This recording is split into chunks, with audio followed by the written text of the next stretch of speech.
Welcome back. No time to delay.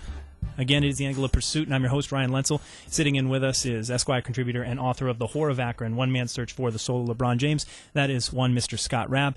And I want to get right back into some more questions with you immediately. We talk about the return of LeBron James, December 2nd. You know the exact date in your head because of how disastrous of an event it was. When he returned for the first time, what do you think the chances are? This is speculation. What do you think chances are that there was an edict by the NBA not to foul him hard, not to hurt him, to avoid another Malice at the Palace situation, that they would kill this guy? I mean, there was extra security, plane guards. Do you think there was any edict given out? None whatsoever. I talked with Dan Gilbert, who left at halftime and never came back to his seat. Mm-hmm. And I think Dan's, and by the way, that night was the only, first and only, and I hope last time I ever felt ashamed to be a Cleveland sports fan. Agreed. I agreed. I felt so much worse about that event. Yes. That I don't know if it's fair to say worse than when he left. When he left, it was his decision. He betrayed us. No. When we didn't do anything when he came back, that was our failing. That was on our shoulders. I was hoping the fans would attack the Cleveland bench. It was a disgrace. Smiling at him. Winking at him, Boobie Gibson, and it's letting him stand by the bench and taunt the team. Disgusting. But, I talked to Dan Gilbert. He said, we played out every what-if scenario with the security, but we never thought about sitting down with our players and saying, look, guys, we know he's your ex-colleague, but you got to stand up for the city tonight. I just can't believe they missed that. It's like it's such a huge oversight in the moment. And I said, Dan, where were you the second half? He said, the guy was just taunting us. I was afraid of what I might do. Yeah. I believe he might have been disgusted and embarrassed. I wouldn't argue that point, but I just can't imagine they didn't address it with the players in both directions. Either A, go do something, or B, don't do anything. We're afraid of what the fans would get involved. They didn't address it at all? As far as I know, and I took it at face value, no.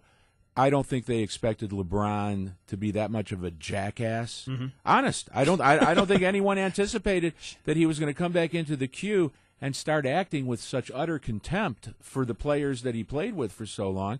But I also think it's on those guys. Yeah. Those are grown men. I know it's a millionaires club at some level, but to be such lay down and die puppies, that was a disgrace.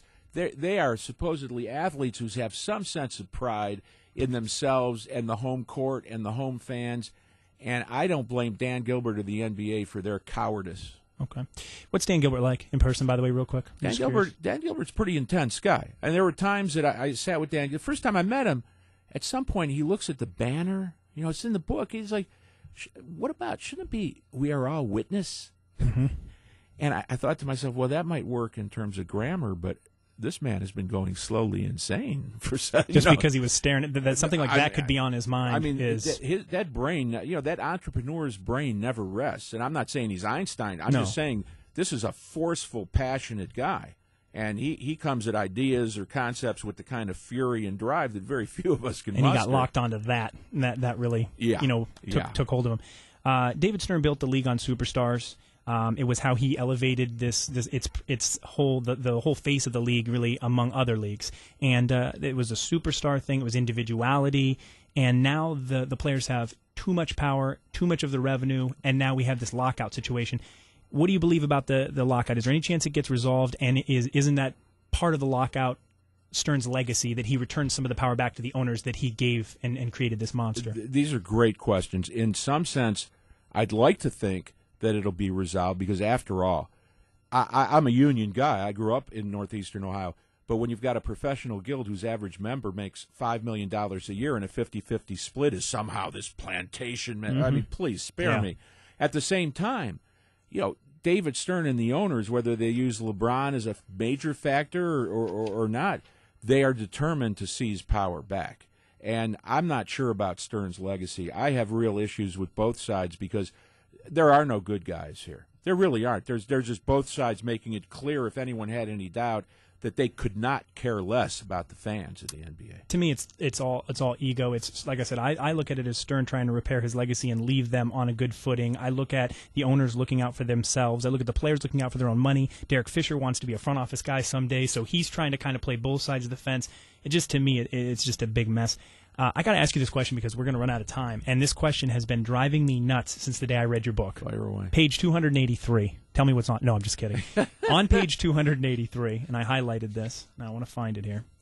You made mention. I found this statement to be, I think, ironic, and I want you to defend it. It is. When it comes to the sufferings of Cleveland, I'm just a tourist now. I left a quarter century ago, and I've enjoyed the kind of run I never could have had as a writer in Cleveland, even if I had lived sober every day there. My favorite writer in Cleveland, a fellow named John Heiduck, works. He's my age. He's 59. He's got a pacemaker. He works second shift at a beverage warehouse checking pallets.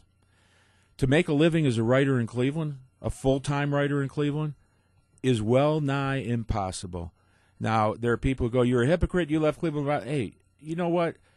I can acknowledge the fact that I've idealized Cleveland, I've romanticized Cleveland, whatever you want to say. But the truth is, I could move back today, after 20 years, 25 years at national magazines, having a wonderful time, and I wouldn't be any more able to make a living as a writer in Cleveland.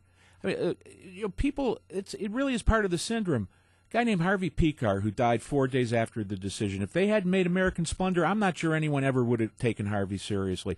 There is this attitude in Cleveland, if you're from here or if you're here, you must suck. Mm-hmm. And that's something that I think a lot of creatives in Cleveland, whether it's musicians, whether it's painters, and certainly I know firsthand writers, have a very hard time making themselves heard.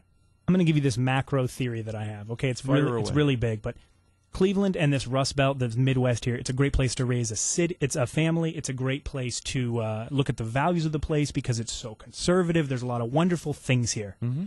I maintain that the conservative nature of the folks that are here, that very nature of benefit of raising children and raising great families and all these wonderful things is also the curse of why the next wave of creativity, the next wave of risk is not taken. People are sort of the way that they are through and through. They're either more conservative in their sort of social lives and sort of who they are, and I don't think they take as bigger risks. You look at people that took the risk to go to California, that took the risk to move west. Those people take risks every day, and it's like they're on the cutting edge of everything. The people that are here seem to be stuck in a rut in that way. Creativity is that crazy? I think the perspective is a youthful one. And I don't want to hammer on sports, but when you look at what Paul Brown, in terms of innovation, meant to the development of play in the NFL, when you look at what Bill Veeck, who integrated the American League, I think a lot of fresh ideas, a lot of fresh thinking come up in Cleveland. I think the brain drain here is one of the most tragic ongoing circumstances imaginable. I'm not saying the results reinforce what you're saying, but I don't think it's for a lack of creative talent. I think it's the city has internalized the worst of its self-image. I think LeBron James and the sports teams have really helped that along, and that's sad. Scott Raab with us, author of The Whore of Akron, One Man's Search for the Soul of LeBron James. I can't thank you enough for coming in today. My pleasure, Ryan. We are going to, obviously, before I head out here, can I get some information for the folks who want an opportunity to get a hold of you? What's the best way? Best way is www.whoreofakron.com, Scott Raab 64 on Twitter. Nice. And we'll post all of his information with links on our Facebook page. It's facebook.com/AOP Radio. You'll be able to find everything you need to get over to Scott. We're going to give away some copies of this book over the next few days and some of the future shows and get them out there in the hands. A terrific book. You have to catch up with it. And, of course, you can also catch him in Esquire magazine. For Scott Raab, for Cody Slabaugh, for Scott Raab's brother, who was great, who sat here quietly the entire time. That was very nice of you to say. Bob Raab. Bob Raab, who's willing to go to Slyman's with me, even if you're not. Listen, we had a great time, everybody. Please get over to the Facebook page, like the page, and get connected with us. We will be back on Tuesday with another great show.